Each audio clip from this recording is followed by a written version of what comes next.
On va continuer avec Dr Nedjar, professeur Nedjar, je m'excuse, professeur, pour débattre place de la biothérapie fixe chez le patient diabétique hypertendu. Professeur Nedjar, à vous la parole. Bonsoir, merci. Je remercie bien sûr l'association pour l'accueil. C'est toujours un plaisir de venir à Chlef. Merci pour la journée, merci pour le programme, c'est très intéressant. Programme thématique, aéré, c'est pas très condensé, en soi avec des idées. Franchement, c'est bien, j'aime bien ça. Et j'espère que je vais pouvoir implémenter certaines idées en matière de l'hypertension artérielle chez le diabétique. C'est un plaisir de travailler également avec les laboratoires Sanofi, il faut le dire. Un laboratoire professionnel. Pourquoi? Je vais vous dire pourquoi. Parce qu'en fait, on m'a amputé de la moitié de ma présentation. Parce que tout simplement, ils ont raison en fait. Nous sommes à la fin de journée et on veut juste sortir avec quelques messages. Sinon, j'aurais préparé tout un cas clinique. On va du traitement simple d'un hypertendu ou d'un diabétique plutôt hypertendu, comment peut-être, pourquoi pas commencer monothérapie et avancer jusqu'à l'arrivée à la complication et comment gérer la complication la plus redoutable chez un patient diabétique hypertendu qui est la fonction rénale bien sûr ou la dysfonction rénale. Mais c'est vrai, bon, on va se centrer sur quelques messages. Le message principal, bien sûr, serait que chaque patient a sa molécule. Nous sommes là pour faire la promotion des produits Sanofi. Je pense que vous prescrivez tous et vous le savez qu'ils ont de très bons produits. Ceux qui ne le prescrivent pas, on les invite à les utiliser, à les essayer. On passe rapidement sur les plaques de l'épidémie, entre guillemets, que l'hypertension artérielle, le facteur le plus important sur la mortalité, la morbidité, surtout s'il est associé au diabète, et quel que soit, et ceci même jusqu'à 2050, 2040 plutôt, on dit toujours c'est la même chose. Peut-être si je reste sur une plaque, c'est pour dire que l'hypertension est pourvoyeuse, bien sûr, surtout des AVC, d'insuffisance cardiaque, mais surtout là, c'est important. C'est parce qu'on pense que c'est des pathologies des pays développés, c'est pas l'Algérie, etc. Non. Non, quand on voit la fréquence, bien sûr, de ce facteur de risque qui est important, c'est surtout dans les pays à moyen revenu, voire à bas revenu par rapport aux autres. Et donc, c'est très grave. Je pense tout à l'heure, c'était sur le calcul du risque chez le diabétique. On a vu l'Algérie, c'est parmi les pays de très haut risque. Et c'est ça, en fait, la fréquence de l'hypertension, surtout, que ce soit chez les femmes ou les hommes, hein, les sexes. Donc, c'est surtout le pays à moyen revenu, voire à bas revenu également. Donc, c'est très important. Le diabète, je pense, depuis le matin, vous le parlez. Donc, l'association de l'hypertension et le diabète, on en parle depuis le matin. C'est très important. Et surtout pour le contrôle, je pense que tous les orateurs qui se sont passés vous invitent à éviter cette inertie thérapeutique afin d'arriver à un objectif thérapeutique correct, que ce soit, moi je vais parler de l'hypertension, que ce soit ceux qui sont passés pour la glycémie, et voyez à chaque fois, si on traite bien le diabète, ben on diminue les accidents cardiovasculaires ou les autres complications par contrôle plus ou moins strict versus contrôle conventionnel. Et pour cela, cette hypertension artérielle chez le diabétique, il nous faut un médicament qui soit efficace, adapté, bien sûr, qui dispose des preuves sur les bénéfices cliniques, avec des mécanismes attendus, innovants, pourquoi pas, et modernes. Je donne l'exemple, vous connaissez tous le captopril. Oui, mais le captopril, c'est 3 fois par jour, avec ce qu'on appelle le pic vallée, qui est mauvais quand même. Actuellement, on a des molécules qui tiennent plus de 24 heures, jusqu'à 36 heures quand même. Donc c'est ça l'innovation, c'est ça la thérapeutique moderne qu'on cherche. Et bien sûr, qu'il soit bien toléré. Allez, amputé, hein, la dernière phrase. C'est pour améliorer l'adhésion au traitement. C'est très important. On entend bien parler sur l'éducation thérapeutique chez le diabétique. Là, c'est pareil, hein, c'est l'adhésion. C'est très important, l'adhésion au traitement, bien sûr. Et donc, pour cela, on a des recommandations. Il y a des recommandations sur l'hypertension artérielle de 2018-2019, c'est l'ESC. Il y a des recommandations de l'ESH, la Société européenne d'hypertension artérielle, 2023, qui sont récentes et qui sont presque identiques. notamment pour la prise en charge de l'hypertension chez le diabétique. On vous dit clairement qu'il faut traiter, il faut screener déjà, il faut chercher l'hypertension chez le diabétique, et il faut traiter dès qu'on a des chiffres supérieurs à 140-90. Ça, c'est la première chose. Deuxièmement, la cible thérapeutique pour l'hypertension chez le diabétique. Et il faut un objectif, il faut faire la différence entre objectif et puis la cible. On dit target. L'objectif, bien sûr, c'est 130 mm de mercure. Pourquoi pas en dessous de 130 si bien toléré, mais pas en dessous de 120 mm de mercure. Les Européens sont toujours comme ça. À l'inverse des Américains qui vont un petit peu plus. Ils se basent sur l'étude, bien sûr, Sprint. Sprint a exclu les diabétiques. Les Européens sont un petit peu mitigés sur cela. Donc 130, même si un petit peu moins de 130, mais pas moins de 120, bien sûr. Les patients âgés, on en parle depuis ce matin, je pense. Elle vient de parler pour le patient âgé, on en a parlé pour l'aspirine, on peut même parler pour la dyslipidémie, même prévention primaire. Attention, en supérieur à 75 ans, il n'y a pas d'indication pour la prévention primaire, je dis bien. Secondaire, ok. Il y a plusieurs facteurs pour mettre un patient. Donc si on met, oui, on est amené à mettre une statine pour un patient au-delà de 75 ans, 70, 75, c'est vraiment une faible dose. Actuellement, la tendance pour les patients âgés, c'est ce qu'on appelle la désescalade. Il y a 10-15 ans, on a souvent les patients à 75-80 ans, il a 6, 8, 10 médicaments. Ben non, c'est tout l'intérêt des thérapies fixes, la bithérapie sur une seule molécule, et puis diminuer les molécules dont on n'a pas des preuves solides sur le bénéfice, comme l'aspirine, comme la statine, etc., au-delà de 75 ans. C'est ce qu'on appelle la désescalade pour les patients âgés. Diminuer le maximum de thérapeutiques. Et donc, pour les patients âgés, attention, l'objectif c'est 130-139.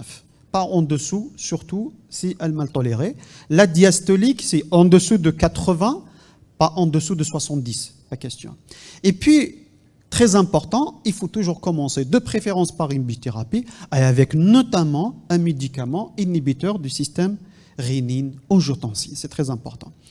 Les recommandations de la Société européenne de l'hypertension, c'est la même chose. Je ne vais pas répéter. Sauf ça n'a plus, ça. Ça c'est encadré. C'est une prise en charge individualisée, personnalisée. Donc les guidelines, ce sont là pour vous guider à traiter vos patients, à soigner vos patients. Ce n'est pas obligatoirement de les adapter à la lettre. Il faut les adapter par rapport à la situation de votre patient. C'est ça ce qui est très important. Donc c'est une prise en charge personnalisée, individualisée. C'est pour ça que je vous ai dit, le message c'est que chaque patient a sa molécule. C'est très important. Désormais, je n'arrive plus le sens. En plus, on vous ajoute également sur les recommandations 2023, toujours la bithérapie avec un inhibiteur, bien sûr, du système rénine-angiotensine, mais ils vous disent bien jusqu'à la dose tolérée. Jusqu'à la dose tolérée. C'est très important.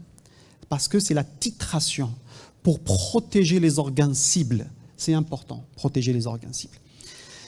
Et pour ces molécules, partout, on trouve les ARA2. Moi, je suis défenseur des IUC, je suis défenseur des ARA2 également. J'ai fait pas mal de conférences sur les IUC pour les replacer à leur bonne place, et je fais également sur les ARA2. Et pour cela, donc les ARA2, on les trouve dans pas mal de situations. On les trouve en cas, par exemple, d'atteinte rénale, de la microalbuminurie, en cas d'HVG. On les trouve dans certaines situations cliniques, dans l'insuffisance cardiaque, surtout la fibrillation atriale également. Et on le trouve, bien sûr, syndrome métabolique, le diabète, on vient de le dire, la journée du diabète. Donc, la molécule des ARA2 répondent à pas mal de situations pour traiter votre patient, surtout s'il est diabétique, s'il a des complications cardiovasculaires, avec une complication rénale en sus. Pour cela, on a l'irbisartan. L'irbisartan est une excellente molécule vue.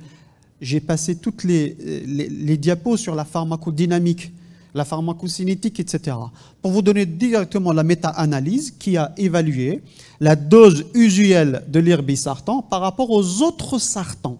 Donc on prend des patients sous sartan et on va les comparer. Quelle est la dose usuelle utilisée?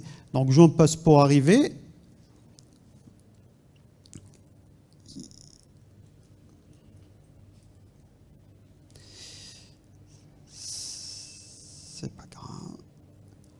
Donc, j'en passe sur la méthodologie, etc. Et pour vous dire, voici l'équivalence. Donc, on a la dose usuelle d'irbisartan de 150. C'est la dose usuelle. Elle équivaut presque aux doses maximales des autres sartans, sauf pour le telmisartan. Le telmisartan, on le sait bien, qui est puissant, un puissant hypotenseur également, qui est à 40 mg. Donc, on a une excellente molécule qui est en notre disposition. Je vous ai dit, on a amputé quand même la présentation, parce que c'était un petit peu caractéristique d'un patient qu'on commence mon nom, on passe à la bille, etc. Mais soi-disant, notre patient, la complication la plus redoutable, bien sûr, c'est l'atteinte rénale chez le diabétique, hypertendu, c'est l'atteinte rénale, et c'est ça le drame, en fait, si on peut ici l'éviter. KDIGO a bien classifié. KDIGO, c'est en fait la société américaine qui classe la classification pour l'atteinte rénale. On classe l'atteinte rénale en 5 stades, selon le débit de filtration glomérulaire. Et ça, normalement, les laborantins sont obligés de vous donner toujours la créate avec le DFG. Toujours. Ils sont obligés de donner avec la DFG. Et selon la DFG, on classe de 1 à 5, supérieur à 90, ou là jusqu'à la terminale 5, inférieur à 15. Et ça serait bien d'associer ça avec l'albuminurie ou la microalbuminurie, ou beaucoup mieux, le rapport de la microalbuminurie sur la créatinurie. C'est encore mieux. On a moins de 30, 300 et supérieur à 300. Supérieur à 300, c'est un risque très élevé. On a des couleurs, si vous voyez. La couleur verte, c'est 0, c'est-à-dire le patient est à bas risque. La couleur jaune, c'est 5 fois plus du risque. La couleur orange, c'est presque 20 fois. La couleur rouge, c'est 150 fois le risque. 150 fois le risque de quoi? De complications cardiovasculaires, en fait. Et c'est pour ça, en cardio, on dit que le rein, c'est l'œil du cœur. C'est-à-dire, dès qu'il y a atteinte du rein, chez un patient hypertendu, de surcroît diabétique, il est très disposé à faire des complications cardiovasculaires. On dit le rein est l'œil du cœur. Attention, ça ne veut pas dire juste la fonction rénale, le débit de filtration glomérulaire. On peut avoir une microalbuminurie avec une débit de filtration glomérulaire normale. Et pire que ça, on peut avoir une microalbuminurie avec une créate qui est très basse. On voit chez certains patients, 73 ans, 75 ans, une vieille qui a diabète, HTA, obèse, eh ben le bilan, vous avez 7 de créatinine, c'est très bien, c'est super. Mais j'ai quand même 60 à 80 de microalbuminurie de l'autre côté. C'est très mauvais. C'est ce qu'on appelle l'hyperfiltration. Ça, le glomérule travaille beaucoup. C'est l'hyperfiltration. C'est l'installation des insuffisance rénale très prochainement. Donc attention à ce piège-là. Et donc, ça serait bien de classer ça. Et si on le classe, rapidement, les recommandations européennes 2018, ils vous disent toujours, commencez par une bithérapie comprenant un inhibiteur de l'enzyme de conversion, bien sûr, de système rénine-angiotensine, association, combinaison, ça, plus un inhibiteur calcique ou un diurétique thiazidique ou thiazidique-like. Et bien sûr, il n'y a plus d'indication pour la combinaison des deux, c'est-à-dire IUC-ARA2. Là, c'est bon, on les a testés, c'est contre-indiqué, il n'y a plus de place pour cela. Et puis voilà, toujours je reprends ça, c'est maximum de doses tolérées. C'est pour prodiguer cette néphroprotection maximale à cette atteinte rénale. Et pourquoi pas stabiliser et pourquoi pas normaliser, c'est encore mieux. Et c'est pour ça qu'on a un programme avec l'irbisartan qui a étudié ça sur l'étude IRMA2 et DNT. IRMA2, comme vous voyez ça, c'est-à-dire on a pris des patients qui sont au début de l'atteinte rénale, au début de la microalbuminurie, et on verra est-ce que ça normalise ou pas. Et DNT, c'est l'inverse, terminal, infection terminale, plutôt atteinte rénale terminale. Est-ce que ça stoppe l'arrivée, l'évolution vers la dialyse, ou ça normalise, ou du moins ça stabilise, c'est encore mieux. Donc, je passe rapidement. IRMA2, c'est qu'on prend des patients au début. C'est mieux avec le graphe comme ça. C'est le début de l'atteinte rénale avec de la microalbuminurie et on va les mettre sous un groupe contrôle, un groupe sous 150 d'irbisartan et 300 mg d'irbisartan. Et on va voir quel est le délai de l'atteinte rénale ou doublement de la créate ou plus d'atteinte de 30% de la créate, 30%, augmentation de 30% de la créate, et pourquoi pas normalisation de la microalbuminurie. Ben, les résultats sont là, sont spectaculaires. On voit bien que le nombre de patients qui doublent la créate est beaucoup plus avec le contrôle, 150, mais beaucoup moins, 3 fois moins avec l'irbisartan, avec 300 mg. Donc, néphroprotection, stabilisation des lésions, éviter d'évoluer vers la protéinurie qui est installée. Et bien sûr, amélioration, voire retour à la normale, c'est beaucoup plus le pourcentage des patients qui ont récupéré leur fonction rénale protéinurie, beaucoup plus important avec le 300 mg versus 150, voire versus placebo bien sûr. Beaucoup de patients qui ont récupéré, stabilisé leur protéinurie, voire normalisation de la protéinurie. Et tout ça avec une excellente tolérance. On sait bien que les ARA2 disposent d'une excellente tolérance. IDNT, c'est la même chose, mais avec des patients qui ont atteinte rénale avérée, microalbuminurie installée, voire protéinurie, et on va voir avec l'irbisartan, est-ce qu'ils évoluent vers l'atteinte, enfin, l'atteinte rénale terminale, dialyse ou pas. Et donc, deux cas, c'est la même chose, donc c'est mieux par là. Donc, on va faire irbisartan, 150 à 300 mg. On compare cette fois-ci avec un placebo, voire avec un inhibiteur calcique. Donc, qu'est-ce qui fait mieux? Eh bien, les résultats sont là. Hein, en rose qu'on voit ou en fuchsia là, la couleur, c'est toujours moins d'accidents, moins d'évolution vers l'atteinte rénale terminale, la dialyse, avec l'irbisartan 300 mg versus que ce soit l'amlodipine, que ce soit le contrôle. Exactement pareil avec 300 mg, moins de patients qui doublent leur créatinine par rapport aux autres. Et donc, le résultat est important. L'irbisartan, donc, soit vous évite l'arrivée vers l'insuffisance rénale terminale, ou même au début de l'atteinte de la microalbuminurie, il stabilise, voire la normalisation. Ça, c'est la molécule seule. Mais quand on voit les recommandations que disent, il faut toujours presque, 85% des patients commencer par une bithérapie fixe. Pourquoi bithérapie fixe? Parce que tout simplement, l'HTA, elle est le fruit de plusieurs mécanismes. Les plus importants, je cite les plus importants, il y a l'hyperactivité du système rénino-angiotensine, l'hyperactivité sympathique et l'excès de volémie. Pour atteindre notre objectif, et donc il vaut mieux cibler plusieurs, 1 ou 2, voire 3 de ces mécanismes pour pouvoir atteindre notre objectif anti-hypertenseur. C'est pour ça qu'on préfère une bithérapie. Maintenant, pourquoi une bithérapie fixe?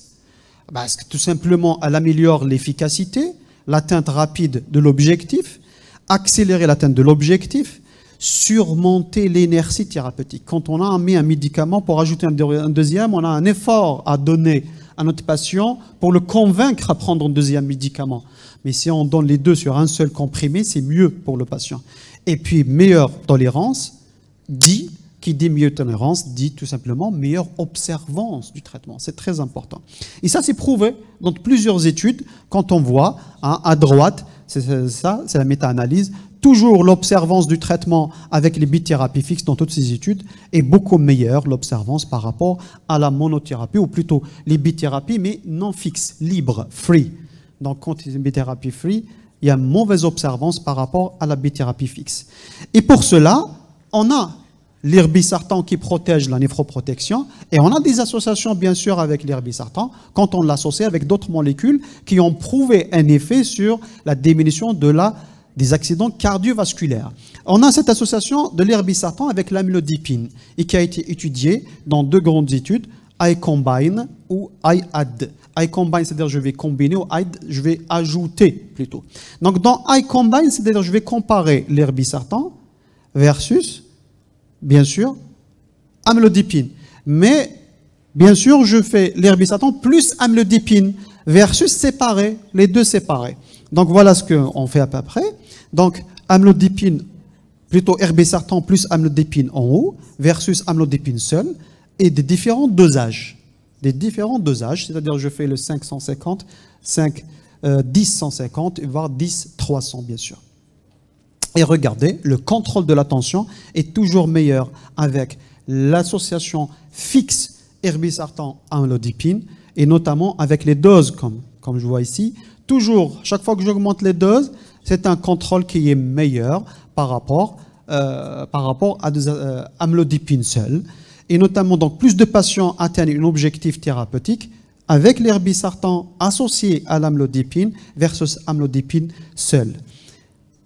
Je ne vais pas développer IAD, c'est presque la même chose, mais ça compare avec l'irbesartan seul. Là, j'ai fait l'association, mais versus amlodipine IAD, c'est-à-dire versus irbesartan seul, c'est presque le même résultat.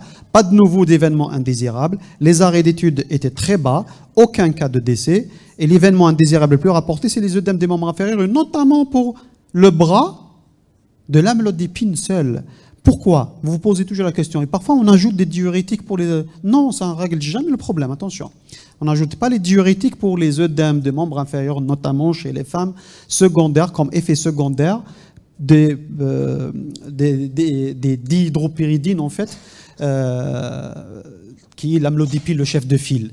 Parce que regardez, quand on donne l'amlodipine seule, il y a une vasoconstriction en cas d'HTA. L'amlodipine va vous dilater l'artère afférente du capillaire.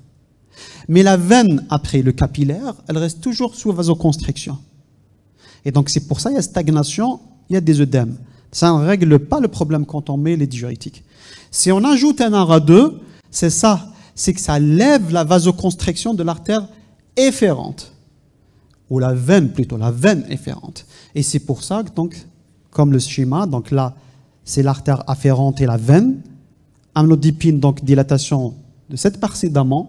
Mais si on ajoute aussi un ARA2, il y a toute la partie artérielle et la partie veineuse du capillaire qui est dilatée. C'est exactement la même chose pour le glomérule. Donc j'ai parlé de l'hyperfiltration. L'hyperfiltration avec l'HTA, donc il y a comment dirais-je, une vasoconstriction pour protéger le glomérule.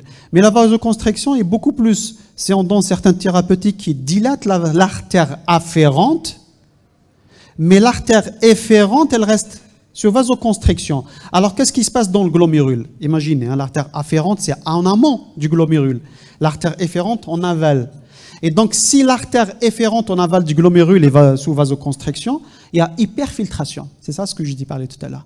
Et c'est pour ça qu'il y a le mécanisme, si vous voulez, entre guillemets, de néphroprotecteur des ARA2, c'est-à-dire elle dilate l'artère efférente afin d'éviter cette hyperfiltration qui stagne au niveau des glomérules. Du coup, si on associe l'irbesartan avec les preuves dont on a sur la néphroprotection, avec l'amlodipine, dont on a les preuves sur la réduction de la mortalité cardiovasculaire en matière d'HTA, on aura une excellente combinaison. Pour résumer, pour la prise en charge de l'HTA chez le diabétique avec une dysfonction rénale, on verra avec le débit de filtration glomérulaire, s'il est supérieur à 30, au moins de 30. S'il est supérieur à 30, comme on voit ici, donc toujours la bithérapie, inhibiteur du système rénine-angiotensine, plus inhibiteur calcique ou diurétique. Si ça ne donne pas, ben je fais les 3. Si ça ne donne pas, là j'ajouterai des minéralocorticoïdes, c'est-à-dire l'aldostérone, j'ajouterai des bêta-bloquants, surtout si le patient par exemple cardiopathie ischémique, j'ajouterai des alpha-bloquants. Alpha-bloquants, il y a même les alpha-bloquants qu'on donne pour la prostate. Hein. Ce sont des médicaments antihypertenseurs. J'ai eu l'anecdote, ça fait 1 mois à peu près, une dame, قالها الفارماسيان وشبيه المريض هذا الطبيب تاعك ما عطاك ماشي تاعك الدواء هذا تاع رجال. Attention, donc non, c'est un alpha bloquant. Donc, il fait des effets secondaires certes, mais non, parce que le pharmacien il pensait que c'était juste pour la prostate. Il dit non, غلط لك الطبيب هذا تاع الرجال تاع البروستات ماشي تاعك. Donc non, on peut le donner, attention. Ou bien les centraux, bien sûr. Si on a le débit de filtration glomérulaire est inférieur à 30, ça serait l'association, bien sûr, inhibiteur du système rénine-angiotensine plus inhibiteur calcique ou diurétique de Lens, bien sûr. Il y a même d'autres diurétiques de Lens qui ne sont pas disponibles en Algérie, mais ce n'est pas seulement le furosémide. Si ça ne donne pas, bien sûr, les 3, et puis si ça ne donne pas, il y a d'autres. Il y a ce qu'on appelle les thiazides diclaïques, mais surtout le chlorthanidone, dont on ne dispose pas chez nous, ou bien, comme j'ai dit, les diurétiques de l'anse, d'autres qui n'existent pas chez nous, ou bien les bêta-bloquants, les alpha-bloquants, ils sont trop. C'est ça. Juste une question, on dit alors, bon, des bonnes combinaisons fixes, d'accord, mais il y a des combinaisons ARA2 inhibiteur calcique et ARA2 diurétique. Je donne ça ou ça. J'ai assisté, il faut le dire, il faut rendre à César ce qui était César, il y a un excellent néphro qui a quelques mois, il a simplifié la chose, il dit, écoutez, vous avez la protéinurie. 100 supérieur ou moins de 100. Moins de 100, c'est l'inhibiteur calcique. Supérieur à 100, vous donnez une diurétique, thiazidique ou thiazidique-like.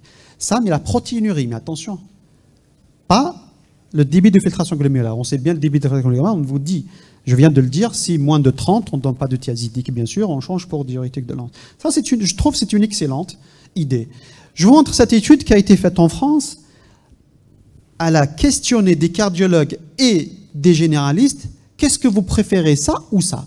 Et pourtant, c'est une étude qui a été menée autant que ça n'existait pas, les combinaisons fixes. C'était plutôt libre. Quand on voit les cardiologues à gauche, ils vous disent, moi j'utilise les calciques, vu les antécédents de mon patient. Mais regardez en bas, ici en vert, on vous dit parce qu'il y a une meilleure surveillance, il y a une meilleure adhésion de patients. C'est-à-dire ça passe en deuxième. Donc, les cardiologues donnent des calciques pour les accidents cardiovasculaires, les antécédents du patient. Et je l'ai dit, les calciques diminuent les accidents cardiovasculaires chez les hypertendus. Les généralistes, ils vous disent clairement, quand il y a une protéinurie, ils ont raison. Voilà. Quand il y a une protéinurie, je donne. Et puis, il y a le meilleur contrôle et l'adhésion.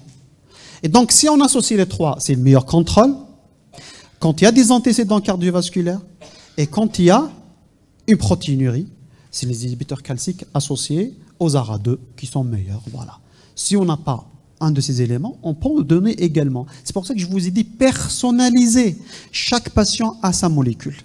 Je terminerai sur ça. Le contrôle de la tension, l'objectif principal pour diminuer la morbimortalité chez eux. La néphroprotection est un élément majeur pour réduire la mortalité chez l'hypertendu ou chez le diabétique hypertendu. Les combinaisons fixes, bien sûr, c'est le meilleur coût, efficacité pour accélérer le contrôle et éviter l'atteinte des organes cibles. Et bien sûr, la combinaison des ARA2 inhibiteurs calciques, voire diurétiques, est une excellente approche pour traiter une bonne population, une bonne partie de la population diabétique hypertendue. Voilà, je vous remercie. Merci, professeur Nedjar.